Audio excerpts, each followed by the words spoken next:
tan valioso y qué buen descubrimiento, la verdad lo súper agradezco. Purma Market, súper recomendado. Sí, súper recomendado. Y ya lo tenemos con nosotros al doctor Abel Cornejo para arrancar el pimponeo de cada miércoles. Y hoy el disparador va a ser los 50 años sin Perón. El 1 de julio se cumplió medio siglo de la desaparición física de Juan Domingo Perón, posiblemente el líder carismático más importante que tuvo la historia argentina y quien también despertó vientos y tempestades en torno a su figura. La división entre peronismo y antiperonismo hizo estragos en la construcción definitiva del país y la brutalidad de los enconos alcanzó límites paroxísticos.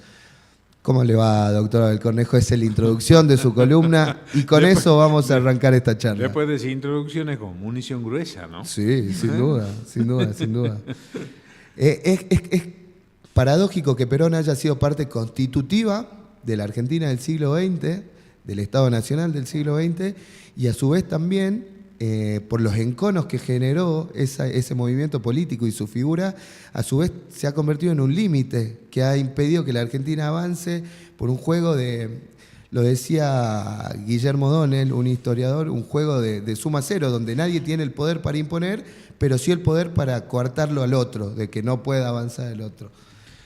La figura de Perón es más allá, ya 50 años más tarde, ya entró en la historia Perón. Entonces hay que superar esas viejas antinomias de peronismo, antiperonismo, que cuidado con eso porque cuando existen posturas tan marcadas, lo que no existen son verdades absolutas, ¿no? Los dos tenían razón. Yo particularmente vengo de una familia por los dos lados, muy antiperonista, pero no conservadora, sino radical, ¿no? Mirá. Como descendiente que soy de Joaquín Castellano. Bueno, religionario entonces, a ver. No sé, yo soy libre pensador. Yo soy libre pensador, pero sí esa impronta. Y como yo siempre he tenido no sé si virtud o defecto de estar en contra de la corriente, y escuchaba, siempre me interesaron los diálogos políticos de que era niño, ¿no? Me llama la atención porque, a ver, cuando yo era niño, algo que me quedó grabado, más allá de si estaba o no a favor o en contra de Perón, son dos cosas. Yo tenía 8 años cuando Perón volvió a la Argentina después de 18.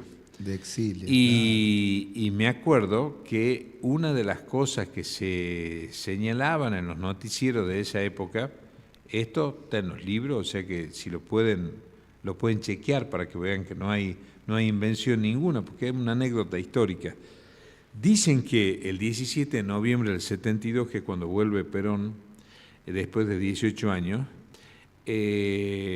un periodista, como Timerman, que en ese momento era el director del diario La Opinión, era muy amigo del general Lanusse, presidente facto de ese momento.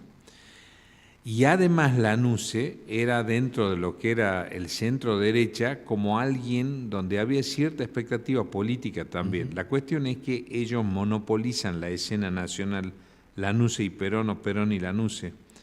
Y Timerman le da, Jacobo Timerman le da el consejo a Lanusse que vaya a recibirlo a Perón a Ezeiza.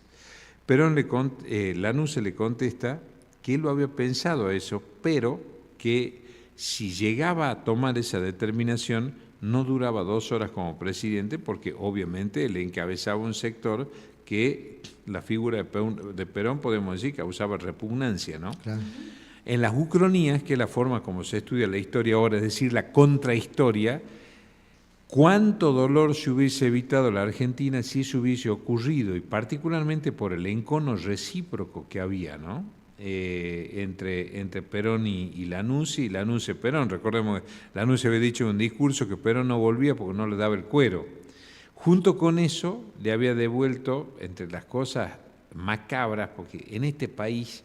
yo tengo amigos en Chile, en Uruguay, en España, y dicen, basta leer los diarios y noticias, ahora los portales o las redes de la Argentina, ningún país del mundo es tan rico en provocar noticias con una repercusión, y se van olvidando.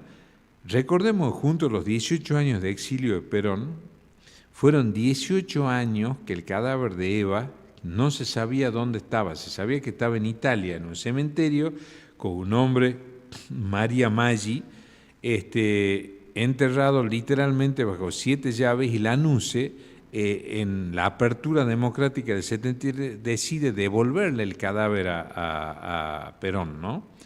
Yo sobre esa anécdota también siempre recomiendo de un gran autor argentino a quien he tenido el honor de conocer, que escribió un libro fantástico que se llama Santa Evita, que fue Tomás Eloy Martínez. Y Tomás Eloy Martínez, yo me siento mimetizado en una cosa. Nunca fue peronista Tomás Eloy Martínez, ¿no? Nunca. No. Es un error histórico que por ahí escucho, que por gente que no se preocupa un poquito de investigar, pero tanto él como Félix Luna, que tampoco fue jamás en su vida peronista, al contrario, estuvo detenido en la época de Perón, Félix Luna, en el primer gobierno. Caracterizaba el primer gobierno y el segundo como tiranías. Así es. Los dos, cuando pude conversar con ellos, me dijeron que fueron de las entrevistas que les tocó hacer, fue la más interesante de todas. A mí también me hubiese gustado conocerlo, porque, ¿a qué iba? Que ya me he extendido y me he dispersado. En esa época, cuando volvió Perón en el año 72, se había erigido en el árbitro de la política argentina, Perón. Era increíble porque no había la tecnología que había ahora, hasta se mandaban discos grabados, no existían los cassettes tampoco, más las comunicaciones telefónicas únicamente, y con muchísimo delay y demás. Sin embargo, eso, sobre todo a la gente joven ahora, resulta como una cuestión inconcebible, que alguien que no estaba en el país, estaba a miles de kilómetros, estaba absolutamente informado, recibía gente a todo el mundo, y se convierte en el árbitro de la política argentina. Tanto es así que cuando Cámpora es candidato a presidente, porque Perón estaba, para los peronistas proscriptos, la anuncio había puesto hasta el 25 de agosto del 72 para que se inscriban la candidatura, entonces Perón no llegaba. La fórmula, el eslogan que tenía era Cámpora al gobierno, Perón al poder. Y así fue, ¿no?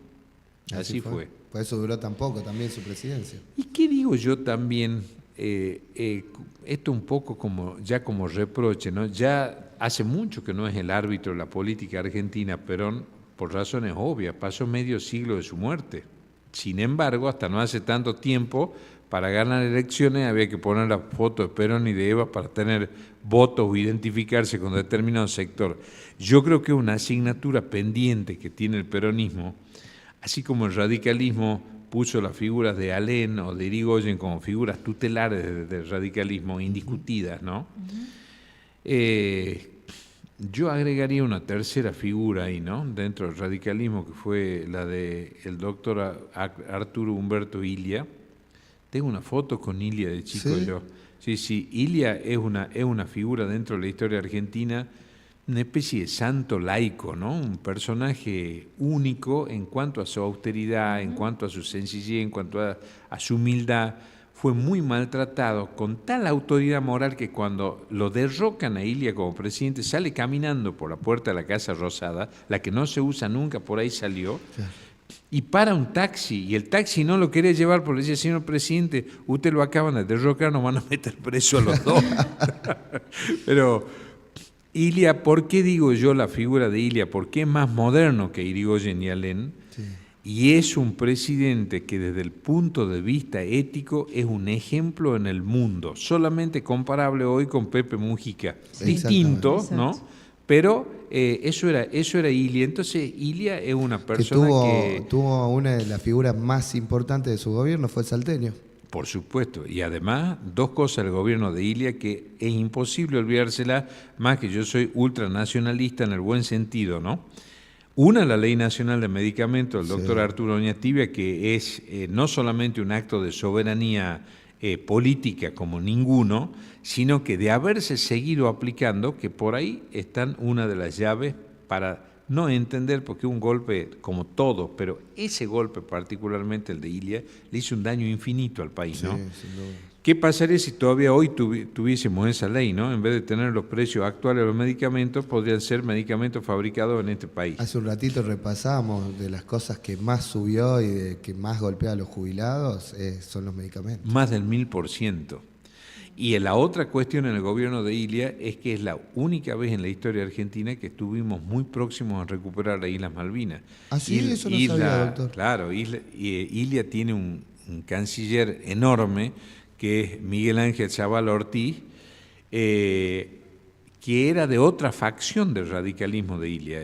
Zavala Ortiz venía de lo que se llamaba el unionismo. Sin embargo, tenían una amistad personal muy estrecha, ¿no?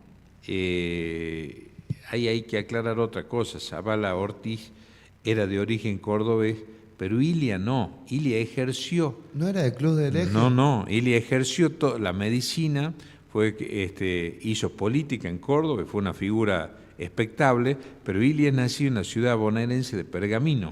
A los 28 años se va a vivir a Córdoba. Pero, ¿a qué voy yo con esto? Que dentro del peronismo, así en la Iglesia Católica tienen la hagiografía, que se llama, que es la historia de los santos, ¿no? Sí. Bueno, dentro de lo que es el santoral de los partidos políticos, así como ya el radicalismo tiene. Alfonsín todavía no, porque Alfonsín, si bien es un líder y un orador imponente, faltan años todavía para que entre a esa categoría. Todavía existe, aunque sea minúsculo, un sector alfonsinista dentro del radicalismo, ¿no? Claro. Pero Alén Irigoyen... Acá tiene uno. Bueno, Alén Irigoyen e Ilia, por ejemplo, hay un caso. Perón es necesario que entre a otro lugar dentro de la historia del peronismo. Claro. Entonces, ver qué hizo, qué no hizo, y además la figura del líder fundador, y que se conozcan cosas que haya hecho Perón. Yo siempre digo, más allá de cosas a favor, cosas en contra, ¿quién puede negarle al peronismo los derechos sociales en la Argentina y el voto de la mujer? Nada menos. No votaba la mujer en la Argentina hasta que vino el peronismo. Esos son datos que no pueden soslayarse. Y un último acto que engrandece muchísimo la figura de Perón, yo lo pongo ahí en ese artículo, es el famoso abrazo con el doctor Ricardo Balbín. ¿Por qué? Porque si eso se hubiese proyectado en la historia argentina y Perón no se muere, no hubiésemos evitado un baño de sangre en el país, ¿no? Con un enorme acto de grandeza de parte de Balbín, que también estuvo detenido en el primer peronismo, el famoso preso de Olmos, ¿no? Sí. Y sin embargo, cuando se muere Perón, en nombre de todos los partidos políticos argentinos, lo eligen a Balbín para despedir los restos mortales de Perón, e inmortaliza esa frase que dice: este viejo adversario despide un amigo, ¿no? Qué hermoso. Sí. Maravilloso el discurso ese, ¿no? Sí. Mientras se ve a los soldados llorando, la muerte. Sí, claro, no, bueno, eso tiene todas esas cosas que son lo que tienen los grandes movimientos populares argentinos. Mi padre tenía, para que no vean que soy tan viejo, no soy viejo, pero no tanto, mi padre, que tenía mucha diferencia de edad conmigo, mi abuelo lo llevó al entierro de Hipólito Yrigoyen. El entierro de Hipólito Yrigoyen fueron kilómetros de gente. Y mi viejo siempre me contaba que a él le impresionó, él se acordaba perfecto eso, tenía 10 años cuando se muere, 8, cuando se muere Yrigoyen. ¿En el 42? No, en el 32. 32. El 32. Y desatan los caballos de la Cureña, donde estaba el féretro, y la gente empieza como a flotar por arriba de la multitud, ¿no? Ver hombres grandes, mujeres y niños llorando, porque bueno, es el primer gran líder popular argentino, Irigoyen. Igual de difamado que Perón. Sí. Decían que se había enriquecido el peludo así, y asaltan la casa de Irigoyen en la calle Brasil. Exacto. Y Irigoyen se murió con un sayal de franciscano puesto, no porque fuese muy piadoso, sino porque le hacía frío. Estaba viejo y solo. Ese es el final de uno de los líderes más imponentes que tuvo América, ¿no? La figura de Irigoyen, la verdad que es increíble lo que concitaba Irigoyen en la gente, siendo lo opuesto a Perón de lo discursivo, porque siempre se hablaban de los silencios del peludo. Es verdad. Los silencios No de era muy Irigoyen carismático. es un líder extraño, ¿no? Exactamente. En ese sentido. Pero bueno, así son los funerales de los grandes líderes políticos. Dice que cuando se muere un gran líder llora el pueblo, y así sucedió en esos dos casos. Y también vamos a decir otra cosa, ¿por qué no? Así también yo vi llorar a la gente, al que más traté de todo, porque lo traté muchísimo después de ser presidente y tuve el honor de conversar mucho con él. Así fue también, fueron los funerales de Raúl Alfonsín, ¿no? Alfonsín decía a la gente, no me quiere pero no me vota, decía él, ¿no? Pero bueno, los funerales de Alfonsín han sido una cosa imponente, ¿no? Sí. Con todos los presidentes contemporáneos a él, un Julio María Sanguinetti quebrado cuando habla delante del féretro de Alfonsín, José Sarney, el poeta brasileño, y presidente de Brasil, es una circunstancia clave porque se muere Tancredo Neves, que era el líder carismático brasileño, y Sarney era un intelectual. Claro. El primer presidente que le da un apoyo a Sarney, que le dice, vos tenés que proponerte una sola cosa, que es terminar tu mandato, lo dijo Sarney despidiéndolo a Alfonsín, fue Raúl Alfonsín. Qué bárbaro. O sea que esos son los grandes líderes comprometidos con la democracia argentina, que siempre vienen al recuerdo. Y el 1 de julio también es la muerte, el aniversario de la muerte trágica de otro personaje De muy Leandro singular, Nicéforo. de Leandro Nicéforo Alén. Así es. Otro Es un personaje. día patrio el 1 de julio, ¿no? Sí, claro, cómo no. Ahora, qué bueno este recorrido que hace tocando partes de los dos grandes movimientos nacionales argentinos del siglo XX, que es el radicalismo y el peronismo, y cómo el Perón de su vuelta, quizás más sabio, quizás con lo bueno que le había dado la experiencia y quizás la lejanía del exilio, y él viene y hace el abrazo con Balbín y se escribe las obras de los pueblos, y hay todo un movimiento en ese sentido. ¿Por qué cree que se lo resiste tanto del peronismo a ese abrazo como del propio radicalismo? Porque hasta incluso se habló de una fórmula entre Perón y Balbín, Sí, claro, para la unión de los en esa argentinos. época así fue. Bueno, si se hubiese comprendido la dimensión del abrazo de Perón y Balbín, hubiésemos honrado lo que dice el preámbulo de la Constitución Nacional, que el primer objetivo es constituir la unión nacional. La unidad no significa crear hegemonía, significa que pueda haber diversidad, que pueda haber disenso, pero que pueda haber un proyecto nacional.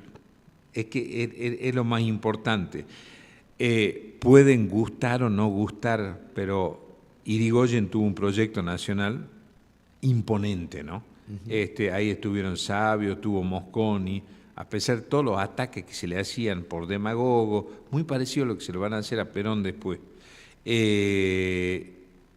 Perón tuvo un proyecto nacional industrialista fuerte, el de los derechos sociales sin ninguna duda también, el del voto de la mujer por sobre todas las cosas, y después la Argentina se empieza a quedar huérfana de proyectos nacionales, porque esa es la realidad. Y además hay que ver cuál es la posición, tantos que nos preocupan ahora este asunto, si vamos a ser amigos, enemigos, subordinados, no sé cómo llamarlo, de los Estados Unidos. En los dos casos hubo una política internacional muy clara, ¿no? Irigoyen inaugura lo que se llamó el neutralismo.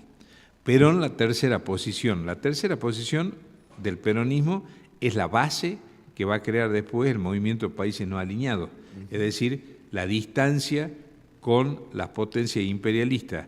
Pero el neutralismo de Irigoyen a la Argentina no solamente le dio resultado desde el punto de vista diplomático en sí, sino que es cuando la Argentina, después de Irigoyen viene Alvear, durante el gobierno de Alvear, la Argentina llega a ser económicamente no como dice el actual presidente, la primera potencia del mundo, ¿no? Fue entre el cuarto y quinto país del mundo.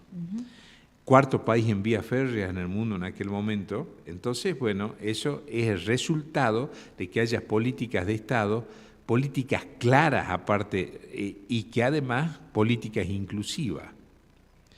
¿Por qué son tan populares Irigoyen y Perón?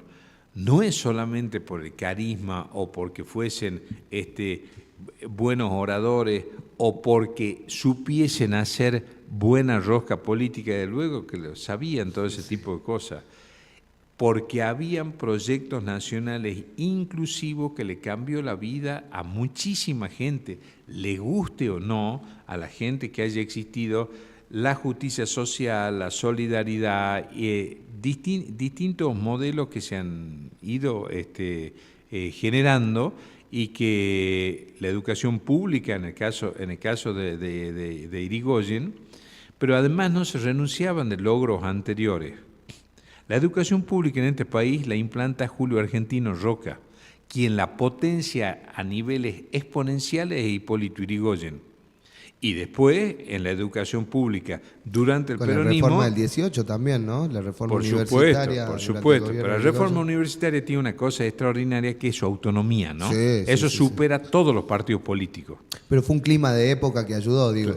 Y bueno, eso hizo que las universidades públicas argentinas nos den nada menos que 5 premios Nobel. No volvieron a haber premios Nobel que no sean en la universidad pública. Eso es la universidad pública en Argentina. Yo, que tengo el honor de haber egresado a la Universidad de Buenos Aires, por ejemplo, siempre digo que si volverían a nacer, no dudaría un instante de volver a ser alumno de la Universidad de Buenos Aires. La Universidad de Buenos Aires es una escuela de vida, es una escuela de democracia. Cuando uno ejerce, por ejemplo, la magistratura, vuelven imágenes todo el tiempo de la universidad, porque ahí se ve de todo, al que tiene, al que no tiene, al que trabaja, al que no trabaja. Es también una escuela de democracia, ¿no? Un lugar aparte, la política universitaria es atrapante, no hay que dejarse atrapar mucho, porque si uno hace mucha política universitaria estudia menos. Sí, es verdad. Y así. Mucho tiempo en el centro de estudiantes, poco tiempo en las bibliotecas. Así dicen. nomás. Bueno, por mi parte, chicas... Sí, me encanta. Claro, le quería preguntar, ¿no? Medio siglo suena como más fuerte que 50 años, no sé por qué, pero... A propósito. Es escritor. A propósito. Sabe escribir el hombre. Pensando, ¿no? La figura de Perón, el peronismo, que hasta el día de hoy sigue levantando un montón de banderas. ¿Podremos imaginar un país más adelante con un nuevo proyecto político de las magnitudes, ¿no? Peronismo, radicalismo, o son grandes y ahí quedarán, no vendrá nada parecido ni igual? Tiene que venir, Alfonsín hablaba del tercer movimiento histórico en su momento, cuando recuperamos la democracia. Tiene que venir otro gran movimiento popular en la Argentina, porque en base a la experiencia tanto del irigoyenismo como del peronismo, se puede construir una síntesis que, en base a valores nacionales, a valores populares, habría que agregarle y darle un salto de calidad a una gestión del Estado no solamente impoluta desde el punto de vista de la transparencia administrativa, sino una gestión eficiente del Estado. ¿Qué modelos hay que nosotros podríamos ver eso, mirarnos en este momento? No importa la cuestión, esto del origen, si unos son sajones y nosotros somos así apasionados, que a mí me gusta la forma de ser argentina, somos latinos por excelencia, eso no importa. El tema es cómo se lo administra el Estado. Y vemos que en los países sajones, casi el 85% de la economía está en poder del Estado. Y son países que tienen salud, tienen educación, y algo fundamentalmente que es que la brecha de la sociedad está muy reducida. Los ricos no son tan ricos y no hay pobres. No es que los pobres son menos pobres, no hay pobres. Entonces hay un nivel de vida que se iguala hacia arriba, que en definitiva, si uno tiene que hacer una síntesis del irigoyenismo y del peronismo, ¿qué es lo que buscaron esos movimientos? Que haya una movilidad social ascendente, devolverle la dignidad al ser humano, ¿Qué es lo que a mí me preocupa del neoliberalismo? Porque así como la Iglesia Católica decía del marxismo que era intrínsecamente perverso, yo del neoliberalismo diría otro tanto, ¿no? Y ni hablar del libertarianismo, porque eso ya es una deformación de las deformaciones. Hablamos que el Estado es una banda criminal, que la justicia social es una especie de mala palabra, y que de ahí esta nueva categorización que hay, que ni siquiera durante los gobiernos militares creo que se animaron a tanto decir, todo aquel que no piensa como piensa nuestro actual presidente, pasa a ser zurdo, ¿no? Sí. Entonces capaz que haya una manifestación multitudinaria que diga todos somos zurdos, Todos porque somos. así, ¿no? O sea, claro. Lo veo con un cartel No. a usted, ¿no? ¿Eh? Sí. Lo veo con un cartel a usted. Todos somos zurdos. Todos somos zurdos. No sé cómo será eso, pero también podríamos decir que todos somos libres y todos somos democráticos, pero Claro. es necesario que hayan partidos políticos de una base popular fuerte, porque, por ejemplo, a mi modo de ver, ahí ya va un palito para la oposición, ¿no? La carne de cañón de la variable de este ajuste brutal que se ha hecho en la Argentina es el sector más indefenso de todo, que es el de los jubilados. Sí. Entonces, esas son las cosas. El tema medicamentos, esa es otra. Y de ahí tener, pongamos una palabra así bien inocente, la inocencia de pensar que el mercado va a regular esas cosas, eso ya hoy no pasa en ningún país del mundo, porque además el capitalismo mutó hacia un capitalismo corporativo, donde hay corporaciones que tienen 20 o 25 veces el PBI de 25 países, Claro. ¿no? El Si poder multiplicamos, es 25 por 25, ¿no? Entonces, ese capitalismo corporativo es lo que recrea la idea de nación, la idea de que la existencia del Estado es necesaria, y como se está viendo también, a pesar que yo no comparta en un ápice con eso, pero las nuevas derechas que están ganando en Europa reivindican todas el rol del Estado, ¿no? Sí. Todas. Exacto. Sí, nosotros comentábamos, por ejemplo, en Italia, la primera ministra Giorgia Meloni, le puso un impuesto a los bancos, Por a la supuesto. rentabilidad extraordinaria de los bancos para poder sostener un sistema de seguridad social. Íbamos a Alemania, por ejemplo, a Berlín particularmente, el gobierno expropió 250.000 viviendas para ponerlas a precios accesibles o razonables a la gente que necesita alquilar. Y son los ejemplos que por ahí cita encima el presidente Javier Milei, haciendo todo lo contrario. Hoy acá serían, ya no serían zurdos, ya no sé qué serían. Serían comunistas. Comunistas ya. Claro. Estarían Así en la Revolución estamos. de Octubre. Así está. Bueno, igual tengo un ápice de esperanza del futuro, no sé, el tercer movimiento. Espero verlo. ¿Qué le dicen sus canas, doctor? ¿Es optimista? Ahí vamos a citar una frase de Perón, ya que ha sido el aniversario.